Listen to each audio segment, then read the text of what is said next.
our bikers. And we were overwhelmed. Na-overwhelmed mi sa kadaghan ninyo karon nga naa diri. Na-overwhelmed mi sa inyong support. Thank you so much.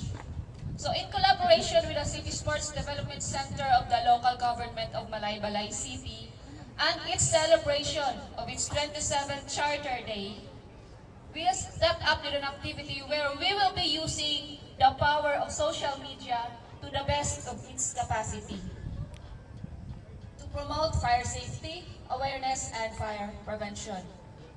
We will be incorporating the current trend in social media that is widely used by the people. That nganong as for sure na tingala mo nganong need pa man jud namo mag-video, nganong need pa man jud namo i-upload ang among video sa social media. Mao ni ang among reason. Kay kabalo man gud ta karon sa panahon karon, social media is the fastest way of communication na yun. So